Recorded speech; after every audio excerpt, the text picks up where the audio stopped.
Hi everybody, welcome back to my channel. Today I want to talk to you about an arc that I read this month.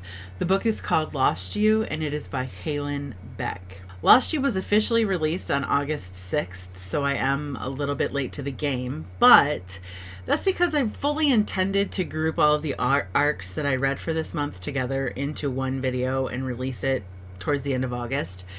But I read a couple of arcs that I felt really deserved their own video.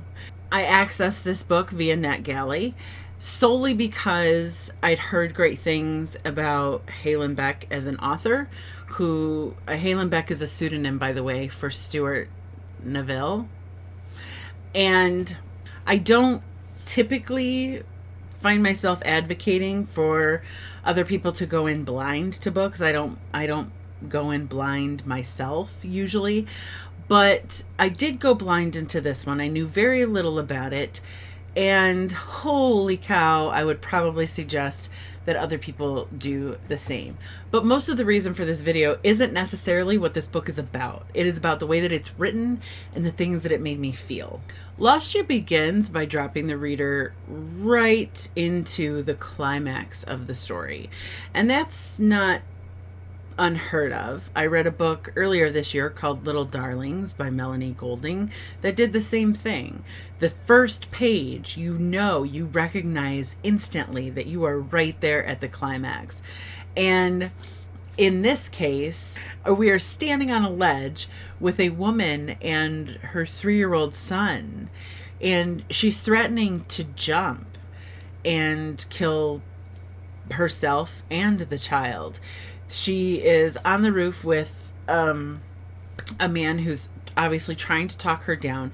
She's raving, she's anxious, she has completely come unglued, and she is adamant that this is her child, that he is hers, and she is going to make the ultimate sacrifice with him. It's intense. It's intense, but at the same time, I rather enjoy that, right? I want to be immediately attracted to a book. I have the attention span of a gnat sometimes, and if I'm not caught in the trap of a book right away, then me and that book have a very tenuous relationship for its duration. Once we read about this woman and we're left with the woman like stepping off the ledge, we're left on a cliffhanger, kind of literally. Then we're brought back a little ways into the past to understand the circumstances surrounding that climax. And we meet Libby. Libby is the woman who is on vacation with 3-year-old Ethan. They're at a resort, and it is just the two of them. And what we learn about Libby is that she's a protective mom. She's a single mom.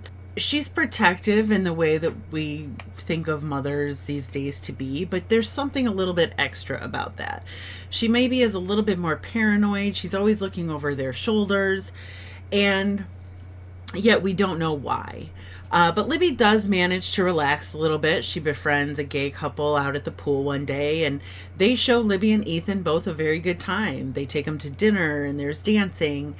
And Libby is engaged in conversation with one of those men when Ethan wanders off and gets into an elevator. And before Libby can get to him, the doors close and he vanishes. Obviously, any of us in this situation would panic, for sure. I would lose my mind. But there's a desperation in Libby and an unwillingness to do what she's being instructed to do, which is kind of try to relax and let the professionals do their job. Hotel security is searching for the boy. Libby knows terrible things are happening. She just knows this. And when security locates Ethan, he is with another woman about Libby's age, who looks strikingly a lot like Libby. And when they demand Ethan's return, the woman states very plainly that Ethan is actually her son. There's no need to give him back. He's hers. Dun, dun, dun. At that point, Halenbeck kicks us back again to the origin of the story, the actual beginning of the story. And it's not with Libby at all, it's with Anna. We start to learn about Anna's life. She's a waitress. Anna learns that it will be possible for her to earn $75,000 if she agrees to conceive and deliver a child. So that's about as much as I'm going to reveal about plot and about characters.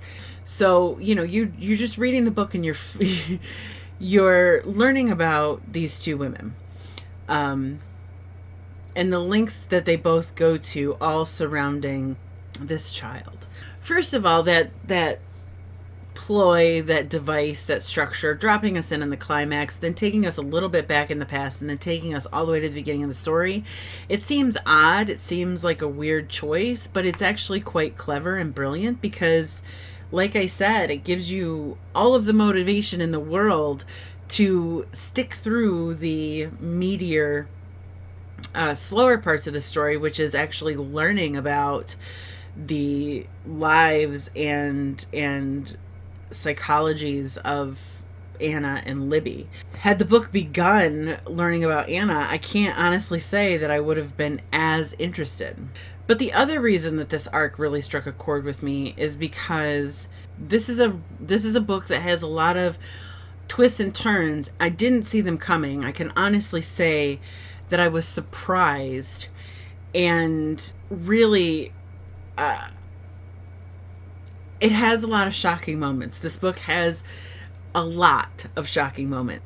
The book is being blurbed by other authors as being very twisty, and that's true. It is. There are so many twists. You think it's very cut and dry. We have this woman, and they're arguing over a child, but that is not at all what the only things there are to this book. This book is, wow.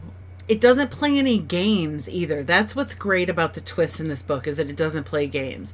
As a psychological thriller fan, as a thriller fan in general, I'm very used to these ploys that authors use to really trick a reader, like mistaken identities or dual personalities, or all of these things that are not common everyday occurrences used to sort of present the twist to the reader, used to trick the reader. And there's none of that in this book. This is all very straightforward. These are events that are very realistic and could potentially happen.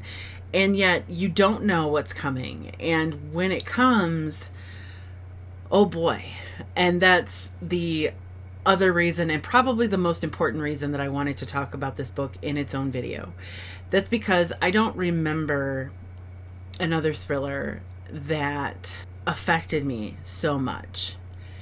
And it always depends on what kind of reader you are, and it always depends on your circumstances and where you are in life, absolutely, how much or how little you're going to respond to a book, be affected by a book. But seriously, I don't even know how to really convey the significance of this. But this book hit like so uncomfortably. It was so uncomfortable.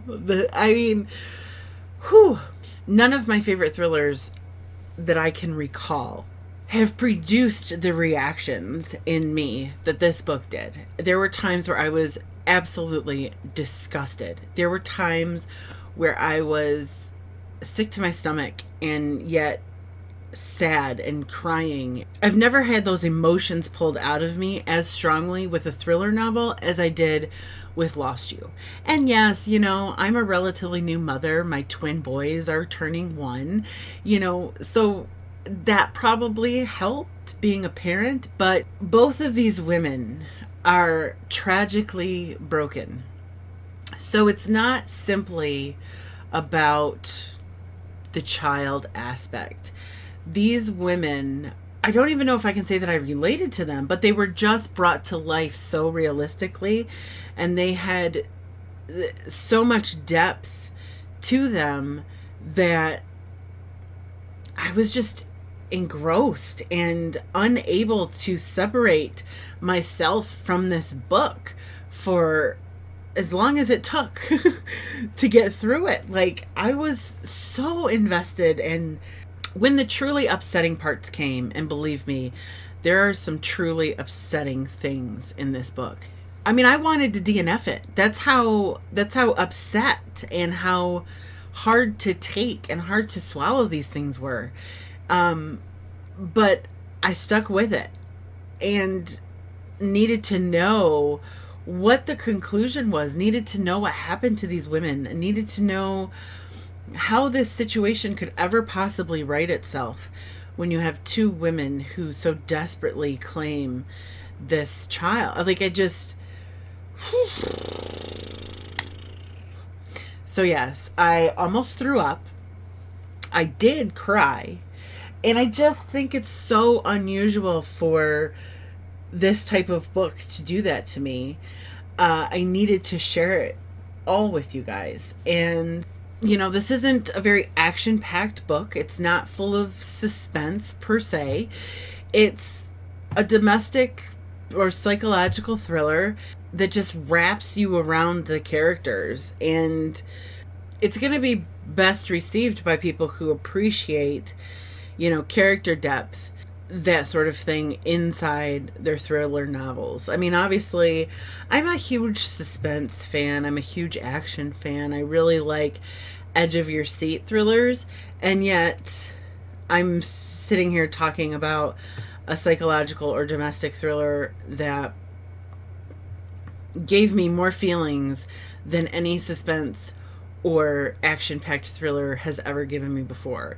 They're not the same feelings, but they're feelings to a degree, or feelings of such intensity that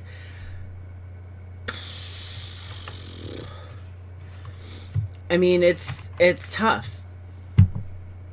It's tough.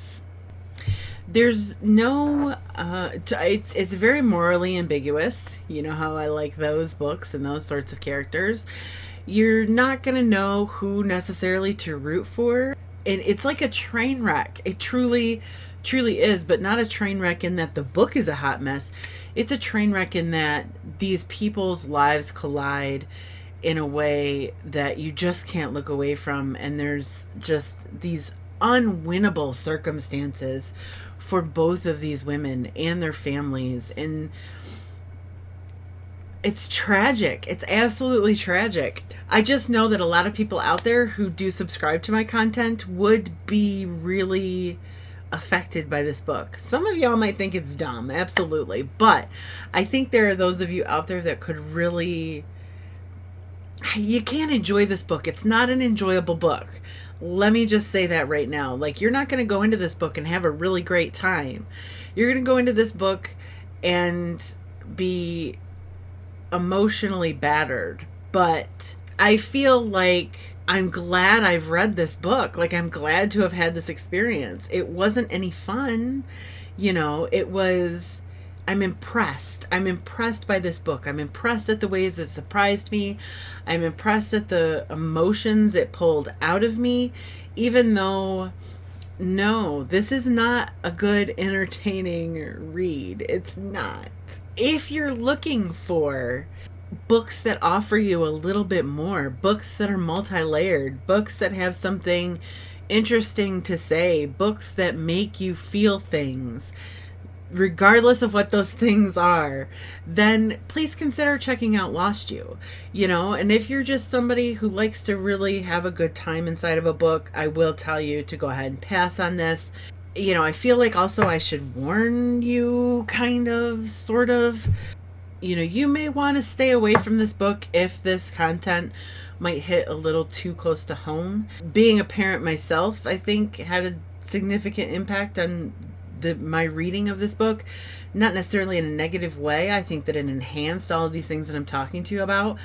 But if I had struggled with infertility, or if I had to adopt or go through surrogacy on some level, like, I don't know, this might be a little bit too intense. It's tough to take sometimes, but I'm walking away going, wow, I didn't have any fun reading this book at all, and I'm still giving it 5 stars because it's that significant and important.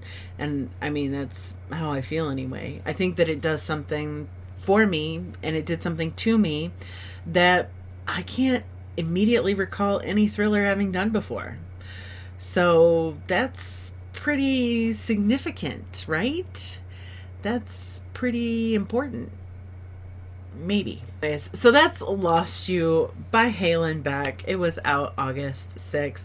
If it sounds like something you'd be into, I definitely encourage you to check it out. If you have any questions about the book, I know that this was not exactly the most articulate book review that I've ever done on this channel. So if you have those questions, leave them down in the comment section below. And if you've read it, even if you go off and read it, please come back and then tell me what you think, and tell me if you had the same reaction that I had, and we can talk about it. But other than that, thank you so much for watching, and I will see you all very soon.